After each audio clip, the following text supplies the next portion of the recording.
Oui, on reprend, on prend les mêmes et on recommence. 3 points pour le Barça encore ce soir. 3 points pour le Barça. En fait, les gars sont injouables. Bonsoir les gars, j'espère que vous allez bien, j'espère que vous vous portez à merveille. On a fait un long moment, quoi, on va dire quoi, près de 6 mois ou 7 mois, je sais plus, peut-être même 1 an, 7 ans même, 8 ans, 10, pas 10 ans même, sans faire des vidéos et tout ça. Et c'était compliqué. Cassian Etienne, on va pas aller dans les détails. Voilà. Mais on va essayer de reprendre petit à petit. Vous voyez, il y a un peu les lumières, là, c'est un peu le bazar des lumières et tout ça, là, parce que j'essaie de faire un peu, de remuer un peu du tout, là, pour reprendre les activités. Mais, voilà, il y a toujours des petits, voilà, quoi. Donc, le Barça qui fait du Barça, voilà, le Barça qui fait du Barça ce soir, en remportant contre la Retafe. Ce que je vais dire, et je vais commencer par là, c'est que ce Barça dans ce flic sait s'adapter à toutes les équipes qu'elle rencontre. On connaît Retafe comme une équipe joueuse en mode toujours faire les petites fautes pour déstabiliser l'adversaire, faire des fautes par-ci, des fautes par-là, l'agressivité, la grinta, qu'il soit à domicile ou pas, hein, ou à l'extérieur. On connaît les Retafe comme une équipe qui joue l'impact, voilà, c'est ce que je voulais dire. Qui joue l'impact, qui joue vraiment le corps à corps, qui joue... c'est comme si les gars étaient en guerre, en fait, comme si c'était là, prêt déjà à en découdre. Mais, ce Barça-là a piégé le Retafe dans son propre jeu. Parce que l'agressivité avec laquelle le Barça joue les gars, voilà, c'est fort en fait. Le Barça est agressif, le Barça est rapide dans les récupérations, le Barça est techniquement en place et le milieu de terrain, je vais en venir. Le Barça est dangereux dans le dernier carré, avant la surface, même dans la surface. Le Barça est bien défensivement. Le Barça a joué comme Retafe a l'habitude de jouer, d'accord, mais en gardant leur ADN, leur façon de jouer, voilà, ce qu'on connaît du Barça depuis que Flick est là. Voilà. Donc, c'est bien, 3 points pour le Barça. C'est bizarre. On revient avec un débrief du Barça, c'est carrément... Mais bon, c'est pas grave.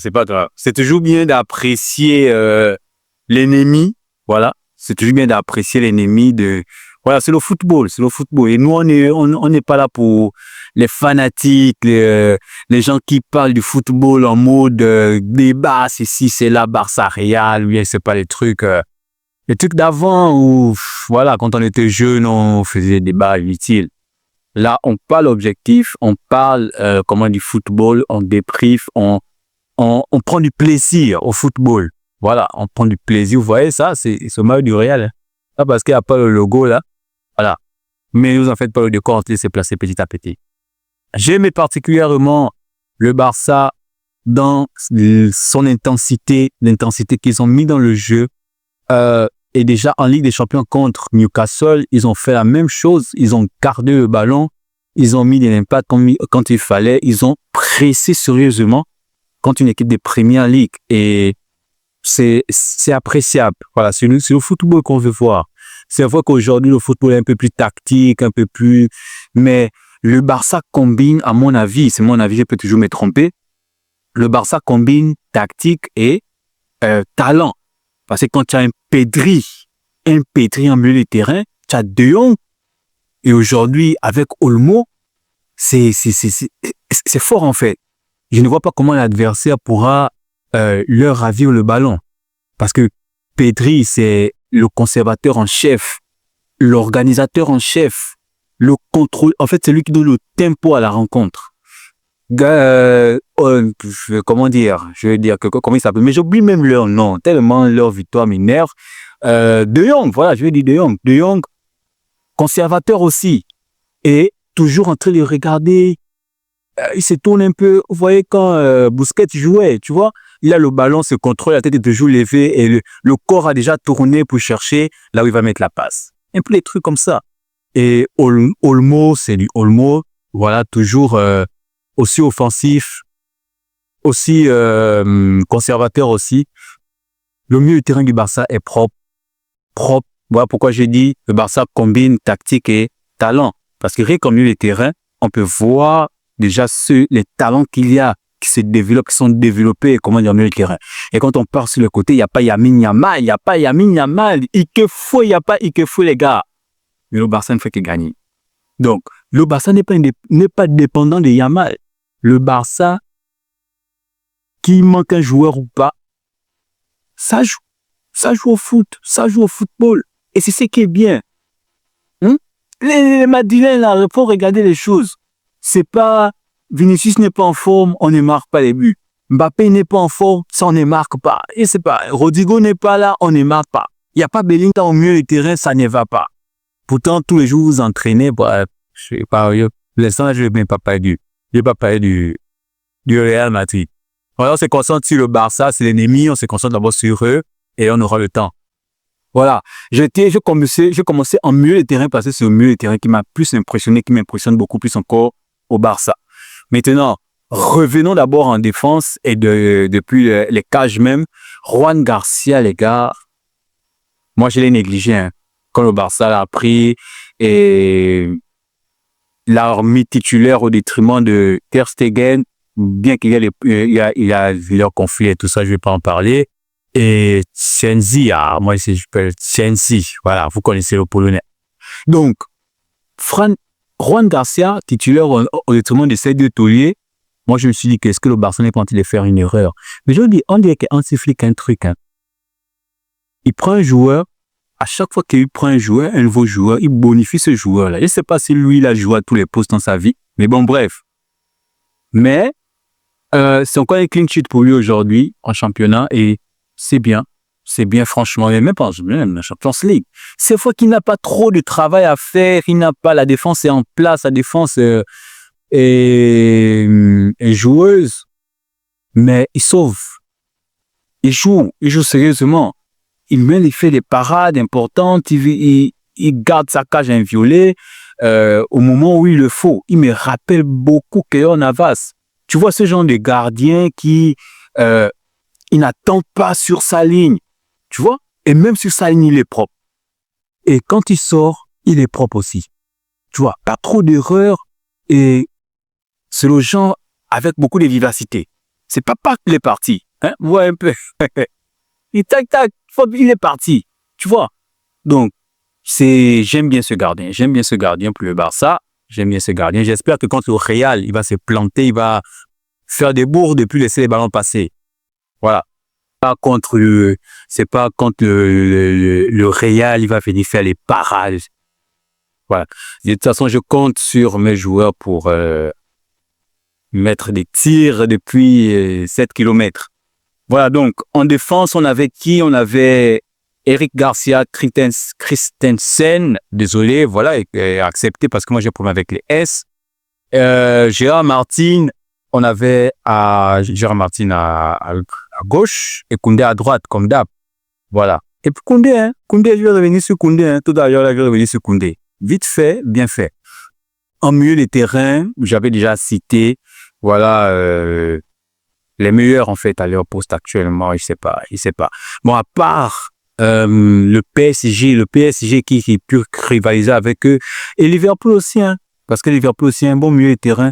Bref, on n'est pas là pour vous parler de l'Europe, on parle du Barça. Donc, le milieu de terrain, c'est comme vous connaissez, De Jong, Petri et Olmo qui ont joué. En attaque, c'était Rafinha, Lewandowski et Ferran Torres qui a fait un match de dingue ce soir. Il était à ça de sortir avec un triplé. Sa frappe qui part sur la barre. Moi, j'ai vu ça dedans et il partait là avec un triplé contre Getafe.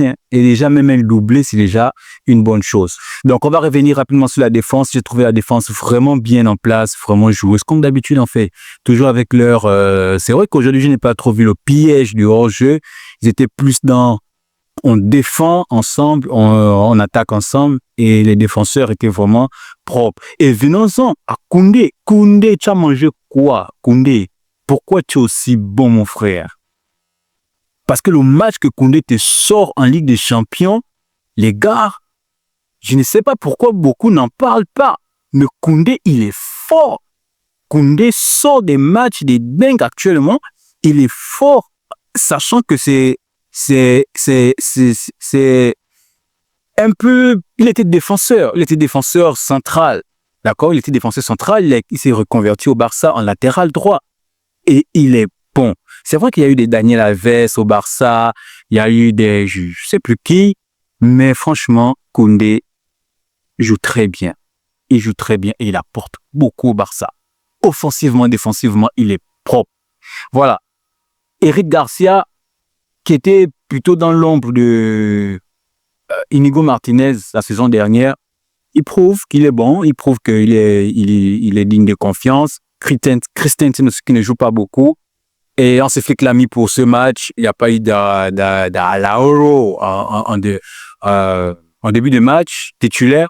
Donc, c'était propre, c'était propre. Gérard Martin, voilà, c'est toujours du Gérard Martin, toujours aussi offensif et voilà, c'est de toute façon c'est les Barça, ils sont tous offensifs là. Bon, c'est même pas qui, peut-être même c'est tous sont des attaquants là-bas. C'était aux entraînements, tous travaillent en mode, on est tous attaquants, on est tous milieu de terrain, on est tous défenseurs. Ça veut dire qu'ils font d'abord séance de training pour on défend, séance de training pour on conserve le ballon, séance de training pour on attaque, on peut marquer des buts. Bref, je dis ça, je dirais. Donc, c'était ça la compo du Barça. Ils ont joué en 4-4-3 comme d'habitude et puis c'était bien. Ils ont pris les 3 points. Et je vais revenir rapidement sur Ferran Torres. Ferran Torres, ce que j'aime avec ce joueur, c'est parce qu'il saisit les opportunités. D'accord? Il saisit, à chaque fois qu'on le met titulaire, il montre qu'il a faim. Il montre qu'il en a envie. Il veut prouver que c'est un titulaire normalement. Voilà. Mais comme il y a du Lamine Yamal, Lewandowski et autres, souvent il est sur le banc, souvent il débute, souvent il débute. Mais quand on le fait rentrer, même quand il rentre en super sub, c'est propre en fait. C'est propre. Il te plante son 1 but et c'est comme Fermin Lopez. Voilà, j'ai aimé son entrée aussi. Et j'ai pas trop aimé. C'est vrai que vers la fin du match, tu as fait de bonnes choses. Rashford, mais bon, j'ai pas trop aimé son entrée, il était un peu timide. Voilà, mais c'est juste mon avis. Donc les gars, voici un peu le Barça qui remporte 3 points aujourd'hui, c'est juste la Liga, c'est encore très long. Ils ne perdent pas des points à part 2 points qu'ils ont perdu contre le Rayo, je crois. Voilà, à part ça, ça va bien. Ils repartent sur les mêmes bases que l'année dernière. Ils prennent les mêmes, ils recommencent.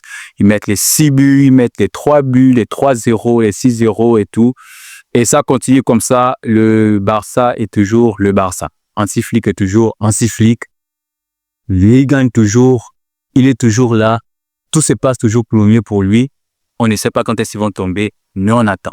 Là, actuellement, en Liga, je pense que le Classico sera chaud, hein. Le Classico sera chaud. Parce qu'avec quand même ce qu'on voit, moi j'ai dit quand même parce que je suis pas encore satisfait.